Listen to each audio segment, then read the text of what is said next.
Hey, so this slide focuses in on what's an illusion. This video is actually important because I break down these common illusions that you see.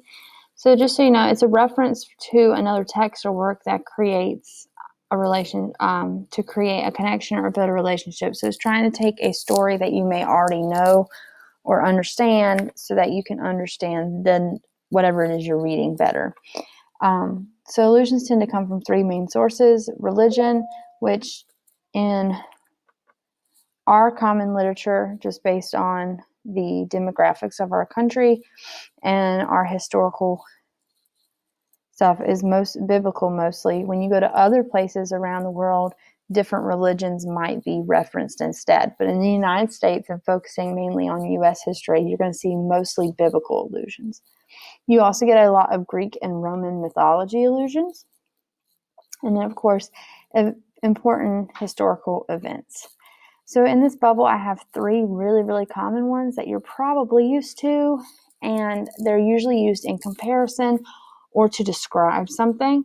So in this particular case, a big one that you probably see a lot is the Promised Land. And of course, this is usually talking about a place that, let me think of it.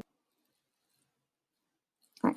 The Promised Land usually focuses in on a place that is extremely good or that you've waited a long time to get to.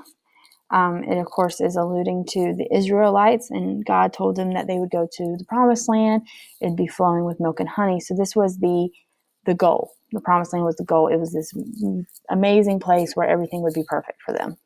Okay? And then, of course, the Midas touch is from Greek myths. Midas was a king who wished himself to make everything he touched golden. And so when someone describes someone else as having the Midas touch, they're saying that everything they touch turns to gold, or everything that they do turns out perfect. This, of course, neglects the whole theme of the myth, but whatever.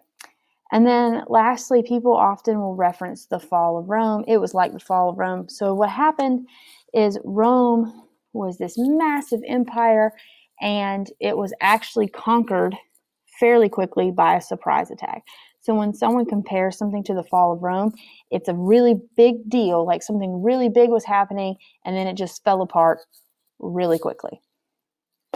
So hopefully this is helpful. This is how you think through illusions and what you see. You have to take what you know and where you know it from and kind of put it in context with whatever it is they're talking about.